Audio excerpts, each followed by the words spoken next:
जय श्री कृष्ण। हर हर महादेव। 13 फरवरी को सूर्य देव कुंभ राशि में परिवर्तन कर रहे हैं। सूर्य के कुंभ राशि में जाने की यह प्रक्रिया कुंभ संक्रांति कहलाती है।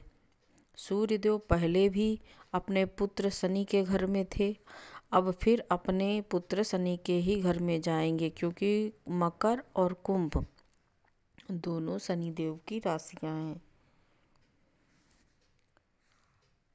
अब इस संक्रांति के पुण्य काल में हमें क्या करना चाहिए? हमें मान सम्मान पद प्रतिष्ठा यदि चाहिए तो इस दिन हमें जल्दी उठकर सूर्य देव को जल देना चाहिए, जिसे अर्घ देना कहते हैं। तांबे का लोटा लीजिए, उसमें गेहूं के साथ दाने डाल दीजिए, लाल फूल डाल दीजिए, रोली डाल दीजिए, लाल चंदन डालकर अर्घ दीजिए और सूर्य देव के आदित्य हृदय स्तोत्र का पाठ कीजिए, गायत्री मंत्र का जाप कीजिए।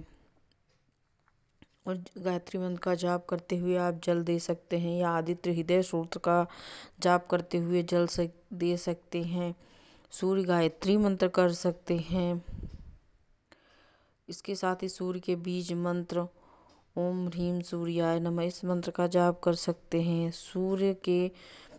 सूर्य स्तवराज स्तोत्र का पाठ कर सकते हैं। सूर्य मंडल स्तोत्र का पाठ कर सकते हैं। यदि नेत्रों में पीड़ा है तो चाक्षुषी विद्या का इस दिन पाठ कर सकते हैं। इससे बहुत आपको आराम मिलेगा।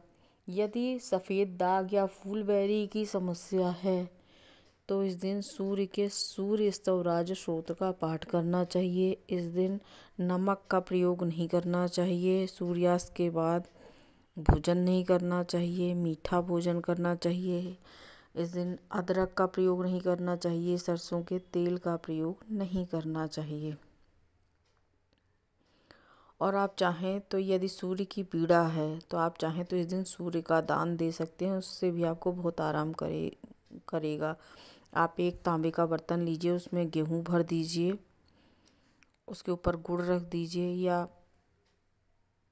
गेहूं नहीं मिल पाता तो आप गुड़ रख दीजिए, उसके साथ लाल फूल रख दीजिए, दक्षिणा रख दीजिए, 1.25 मीटर लाल कपड़ा रख दीजिए और किसी योग्य ब्राह्मण को दान दीजिए। देखिए, ग्रह को अनुकूल करने के मामले में या ग्रह से संबंधित दान आपको किसी योग्य ब्राह्मण को देना चाहिए। योग्य ब्राह्मण वो जो पूजा पाठ करता हो, गायत्री करता हो, उसको देना चाहिए, ताकि आपके दान का आपको फल मिले। नहीं तो आप ऐसे भी किसी व्यक्ति को देंगे जो सुपात्र नहीं है। जैसे कुछ लोग कहते हैं ना, ज़रूरतमंद को दे दीजिए। ज़रूरतमंद को दे देंगे, वो आ जाएगा, बेच देगा, बेच के आ जाएगा, उससे मांस मदिरा खाएगा, आपको उससे और 4 गुना दुख प्राप्त होगा। इसलिए किसी सुयोग्य ब्राह्मण को दीजिए, जो पूजा पाठ करता हो, गायत्री करता हो, उसको दीजिए। किसी मंदिर में जाके आप दे सकते हैं। एक सूर्य मंदिर हो जहाँ नवग्रह के मंदिर हो, या सूर्य देव का जो मंदिर हो, वहाँ के पुजारी को आप दे के आ सकते हैं। इससे आपको बहुत ही अच्छा लाभ मिलेगा।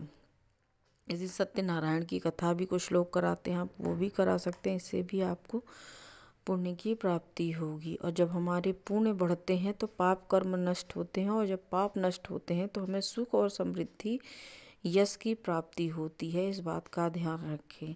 तो अपने जीवन को अच्छा करने के लिए अपने पुण्यों को बढ़ाएं और पाप कर्म का नाश करें अपने द्वारा। जो पिछला जन्म हमने क्या किया उसका पता नहीं है हमें, लेकिन इस जन्म में हम अपने जीवन को अच्छा बनाएं, यही हम कामना करते हैं और इसी मनोकामना से विदा लेते हैं। राधे राधे। जय श्री कृष्ण। हर हर महादेव।